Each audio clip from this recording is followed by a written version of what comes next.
ጌታ ኢየሱስን እንደ ግለረኛ አድርጎ ተቀብሎ ዳግም ተወልዶ አንድ ሰው ከጸጋ እውነት እየራቀ በሄደ ቁጥር ለሃይማኖትና ጳውሎስ እንደሚለው ለተራ አሮጊቶች ተረት እየቀረበ ነው ማለት ነው። ስለዚህ እኔ ነገርኳችሁ አንድና አንድ ነገር ብቻ ነው። መዳን በኢየሱስ ክርስቶስ ነው። መዳን በጸጋው ብቻ ነው። መዳን በመስቀሉ ስራ ነው ብዬ ስነግርባችሁ አንድ ነገር ነበር የሆነው አለ ምዕራፍ 3 ላይ ክርስቶስ ኢየሱስ በአይናችሁ ላይ እንደ ተሰቀለ ሆኖ ተስሎባችሁ ነበር። እንዲሁም ምን ይሄን አዚም ነው የምለው አለ ጳውሎስ። ማን ነው አዚም ያደረገባችሁ? መንፈሳችን አንድ የሚራበው እውነት እኮ ይሄ ብቻ እኮ ነው። ገብቷችኋል? የዳነበትን እውነት ስንነግረው ነፃነታችንን ስናወራ ጳውሎስ አሁን የገላትያን መጽሐፍ ሲጽፍ የጻፈበት ለመጽሐፍ ያነሳሰው የራሱ ሪዝን አለው። ምክንያቱም ይሄ ደብዳቤ ስለሆነ ማለት ነው። የገላትያ መጽሐፍ ማለት ለገላትያ ሰዎች የተላከ ደብዳቤ ነው። አንድ ደብዳቤ ደግሞ ለአንድ ሰው ጽፋችሁ ስትልኩ ማስተላለፍ የፈለጋችሁት መልእክት ወደዛ ሰው የምትልኩበት ደግሞ ምክንያት አላችሁ ማለት ነው። ዝም ብሎ እንደመጣለት ስለማይጻፍ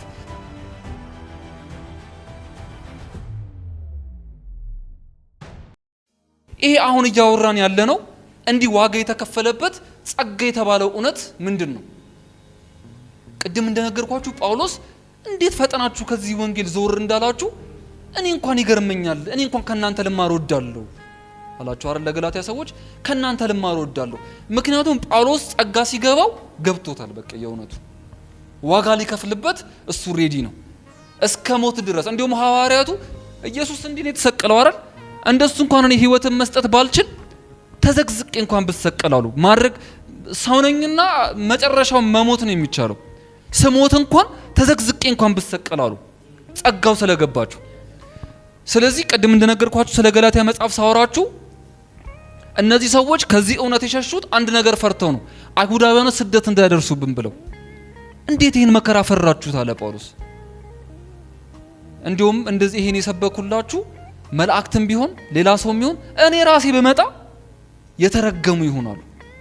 ገብቷችኋል? ይሄ ቦልድነስ የአሁኗ ዘመን ቤተክርስቲያን ሊኖራት ይገባል ማለት ነው። ማንም የተለየ ወንጌል ይዞ ቢመጣ ምን ሰማበት ጆሮ የለንም። ጸጋው እውነት ስለሆነ የተከፈለበት ስለሆነ ኢየሱስ ጌታ ነው። ስለዚህ ይሄ ጸጋ ምንድን ነው? በግሪኩ ካሪስ ይለዋል። መነሳት ያለበት ሐሳብ ስለሆነ ካሪስ ምን ማለት ነው?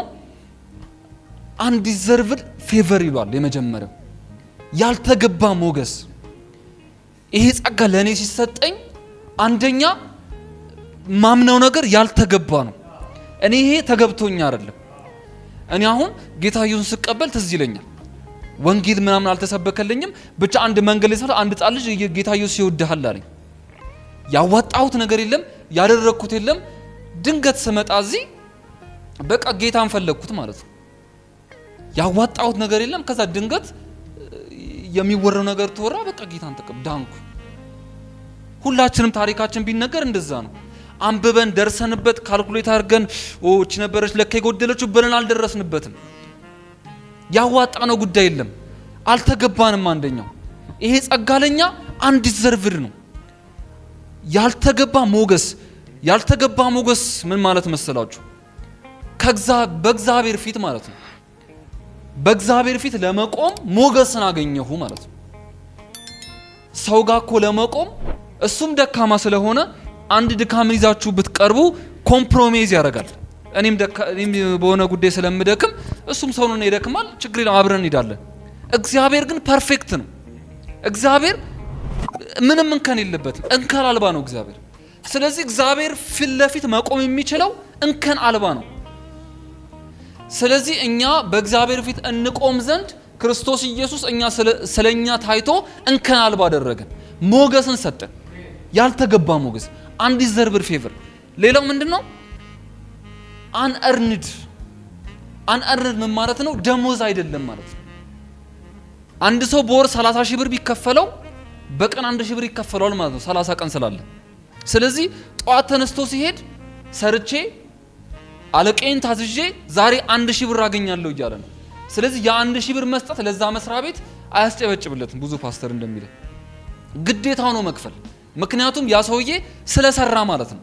ውለታ እየዋለለት አይደለም ያ መስሪያ ቤት።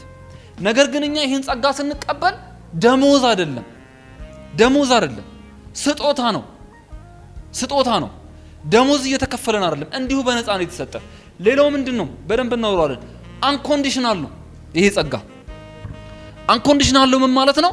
እኛ ላይ መሰረትም ይሄ ጸጋ የኔ መልካምነት ላይ የኔ ጥሩነት ላይ እነሱን ተዋቸው፣ የኔ መፈለግ ላይ ራሱ አይመሰረትም። ጸልየን እንዳን እንኳን አላለም። ምክንያቱም መዳን እንኳን ምን እንደሚሆን ስለማናቅ፣ ድነን እንኳን ምን እንደሚፈጠር ስለማናቅ። ስለዚህ ይሄ ጸጋ እግዚአብሔር ራሱ ላይ የተመሰረተ ነው። ስለዚህ አንድ ዲፊኒሽን ልስጣችሁ። ጸጋ በራሱ በእግዚአብሔር ፍቃድ ለማይገባው የተሰጠ ነፃ ስጦታ ነው። ጸጋ በራሱ በእግዚአብሔር ፍቃድ ፈጽሞ ለማይገባው የተሰጠ ነፃ ስጦታ ነው። ስለዚህ ሰጪው ማን ነው ሲባል ራሱ እግዚአብሔር ነው። የዚህ ጸጋ ባለቤትም ሆነ ሰጪው ራሱ እግዚአብሔር ነው። ደግሞ ምንድነው አለ? ነፃ ነው። ነፃ ነው ሲባል እርካሽ ነው ማለት አይደለም። ነፃ ነው ሲባል እንዲሁ ዝም ብሎ መንገድ ላይ የተገኘ ጉዳይም ነው ማለት አይደለም። ነፃ የሆነበት ምክንያት እኛ ማግኘት ስለማንችል አፎርድ ስለማናደርገው ነው። ያስፈልገናል፣ ነገር ግን ማግኘት አንችልም። ስለዚህ እግዚአብሔር በምህረቱ አነብላችኋለሁ፣ በምህረቱ ባለጠጋ ስለሆነ እንዲሁ በነፃ ሰጠን። የግድ ያስፈልገናል፣ ነገር ግን ደግሞ ከፍለን ማግኘት አንችልም። ስለዚህ ነፃ ሆነ ማለት ነው። ሌላው ምንድነው? ስጦታ ነው።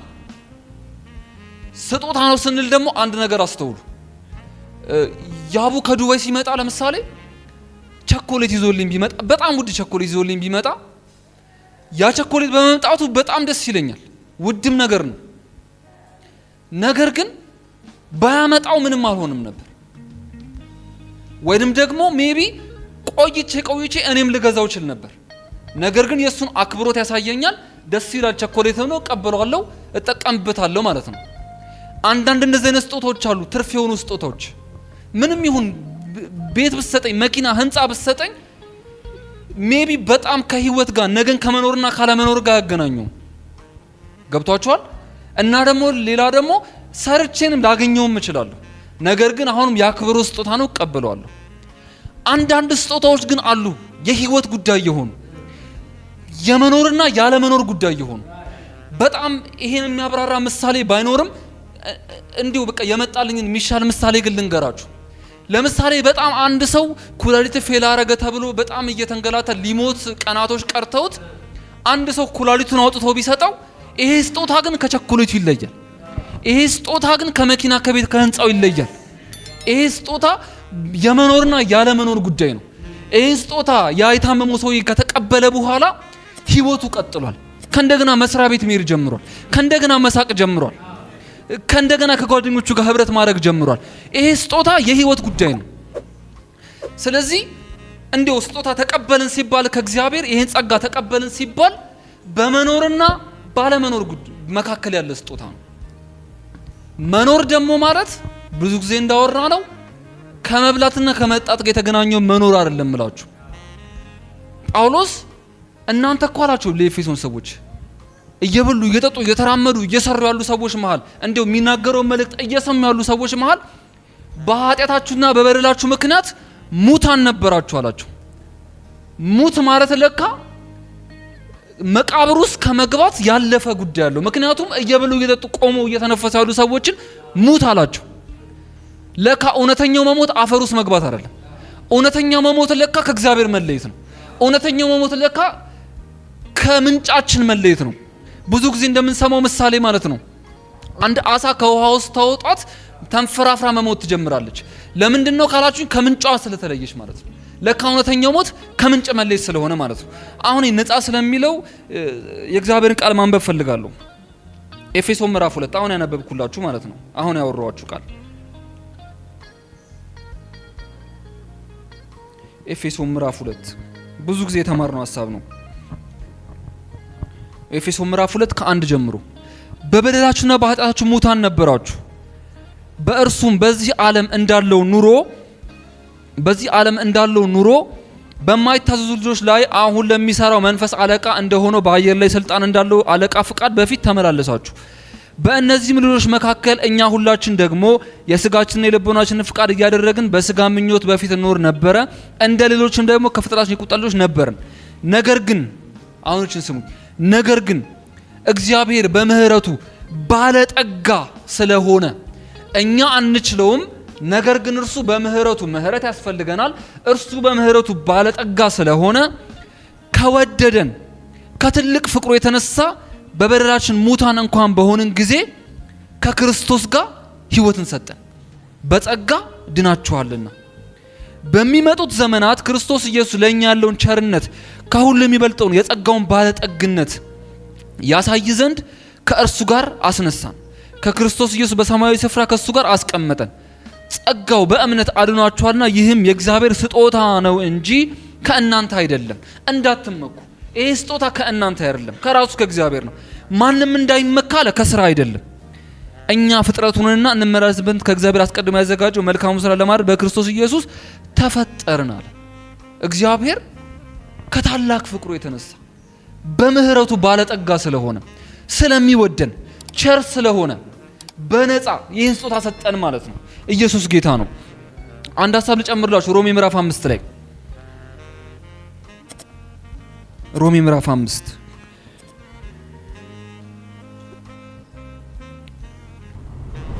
ይሄ በደንብ ሰሙኝ እፈልጋለሁ። ታግሳችሁ። እንግዲህ በእምነት ከጸደቅን በእግዚአብሔር ዘንድ ከጌታችን ከኢየሱስ ክርስቶስ ሰላምን እንያዝ። በእርሱም ደግሞ ወደ ቆምንበት ወደዚህ ጸጋ በእምነት መግባትን አግኝተናል። በእግዚአብሔር ክብርም ተስፋን እንመካለን። ይህም ብቻ አይደለም፣ ነገር ግን መከራን ትዕግስትን እንዲያደርግ፣ ትዕግስትን ፈተናን፣ ተስፋም እንዲያደርግ እያወቅን በመከራችን ደግሞ እንመካ። በተሰጠን በመንፈስ ቅዱስ በእግዚአብሔር ፍቅር በልቦናችን ስለፈሰሰ ተስፋው አያሳፍርም። ገና አለ ገና ደካሞች ሳለን ክርስቶስ ዘመኑ ሲደርስ ስለ ኃጢአታችን ሞቷልና። ስለ ጻድቅ የሚሞት በጭንቅ ይገኛል። ስለ ቸር ሰው ግን ሊሞት እንኳን የሚደፍር ምናልባት ይገኝ ይሆናል። ነገር ግን ገና ኃጢአተኞች ሳለን ክርስቶስ ስለኛ ሞቷል። እግዚአብሔር ለኛ ያለውን የራሱን ፍቅር ያስረዳል። 12 ይላችሁ። ስለዚህ ምክንያት ኃጢአት በአንድ ሰው ወደ ዓለም ገባ። እችን ተከታተሉኝ ትንሽ። ኃጢአት ገባ፣ እንደዚህ ሁሉ ኃጢአት ስላደረጉ ሞት ለሰው ሁሉ ደረሰ። ሕግ እስከመጣ ድረስ ኃጢአት በዓለም ነበርና፣ ነገር ግን ሕግ በሌለበት ኃጢአት አይቆጠርም። አዳም ኃጢአትን ከሰራ ጀምሮ ራሱ ሕግ እስኪመጣን ድረስ ኃጢአት ነበረ። ነገር ግን ሕግ ባለመሰጠቱ የተነሳ አይታወቅም ነበረ። ነገር ግን አሁን ሕግ ከመጣ በኋላ ነገር ግን በአዳም መተላለፍ ምሳሌ ኃጢአት ባልሰሩ ላይ እንኳን ከአዳም ጀምሮ እስከ ሙሴ ሕግ እስኪመጣ ማለት ነው ድረስ ሞት ነገሰ። አዳም ይመጣ ዘንድ ላለው ለእርሱ አምሳሉ ነውና። ነገር ግን ይሄን የፈለኩት ነገር ግን ስጦታው እንደ በደሉ መጠን እንደዚያው አይደለም። በአንድ ሰው በደል ብዙዎች ሞተዋል። ነገር ግን የእግዚአብሔር ጸጋ በአንድ ሰው በኢየሱስ ክርስቶስ ጸጋ የሆነው ስጦታው ከዚህ ይልቅ ለብዙዎች በዛ። አሁን በአዳም ምክንያት የገባው ኃጢአት አለ፣ ሞት አለ፣ ብዙዎችን የበከለ። አሁን ደግሞ አለ በክርስቶስ ኢየሱስ በኩል የመጣው ጸጋ የመጣው መዳን የአዳምን ያህል አዳምን የሰራው ስተት ያህል አያክልም። መድኃኒቱ ጸጋው ከዛ እጅግ ይልቅ የበዛ ነው እያላቸው ነው። ይሄ ምሳሌ አንዴም ነግራችሁ አውቃለሁ። ለምሳሌ እኔ ከአንድ ሱቅ 100 ብር ብበደር ከዛ በኋላ እሱን ብር መክፈል አቃተኝ። ስለዚህ ባለ ሱቁ ሁሌ ስለሚጠይቀኝ ወደ ቤቴ ለመግባት በዛ ሱቅ አላልፍም። ብሩን ስላልከፈልኩ ሁሌ ስለሚጠይቀኝ በሌላ በኩል እየዞርኩ ነው ማለት። ስለዚህ ያ ባለ ሱቅ አንድ አጎቴ ይመጣና ይጠይቀኛል። ለምንድን ነው በዚህ ቅር መንገድ ተበዛ ጋር የምትሄደው? አይ እዚች ጋር እኮ 100 ብር ብድር ስለነበረብኝ ነው ስለው፣ ከዛ በኋላ እንደኔ ያለው ብሎ ሄዶ በብዙ ሚሊዮኖች ቢከፍልልኝ ማለት ነው። ከዛ በኋላ በዛ ሱቅ ጋር እንዴት ነው የማልፈው? ገብቷችኋል? ያለብኝ ዕዳና የተከፈለልኝ አሁን እኩል አይደለም። አዳም የሰራው ስራ ወይንም ደግሞ እኔ የነበረብኝ ኃጢአትና ጌታ ኢየሱስ ለኔ የከፈለልኝ ዋጋ እኩል አይደለም። የመስቀሉ መስዋዕትነትና የጠፋው ጥፋት እኩል አይደለም። ለዛ ነው ይሄ ጸጋ ያለፈውን አሁን ያለውን ከዚህ በኋላም የሚኖረው ኃጢአት ሁሉ የመክፈል አቅም ያለው። ለዛ ነው ዕብራውያን መጽሐፍ ላይ አንዴ ይሄ በግ ወደ ሰማይ ደሙን ይዞ ገብቷል፣ ከዚህ በኋላ ደግሞ አይገባም። ከሱ በፊት የነበሩት ሊቀ ካህናት መስዋዕትነታቸውን ያቀርባሉ፣ ይቆዩና እነሱም አቅራቢዎች ይሞታሉ። ሌላ ደግሞ ሊቀ ካህን ይፈለጋል። ይሄ ሊቀ ካህን ግን አንደኛ ደግሞ ይዞ አይገባም፣ ሁለተኛ ደግሞ አይሞትም፣ ለዘላለም የሚኖር ነው። ኢየሱስ ጌታ ነው። ስለዚህ አሁን የተከፈለልን ዋጋ ወይም ደግሞ ፐርሰናሊ እናንተ በግል ስታስቡት ያጠፋችሁ ጥፋትና የተከፈለላችሁ የጸጋ ዋጋ እኩል አይደሉም። ለዛ ነው መጨረሻ ላይ ይሄድና እንደዚህ ይላል፣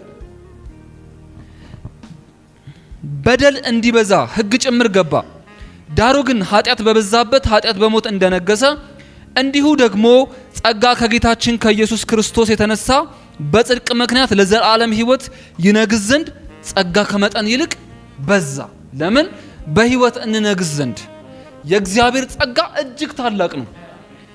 የእግዚአብሔር ጸጋ አድኖን ብቻ የተሆነም አይደለም።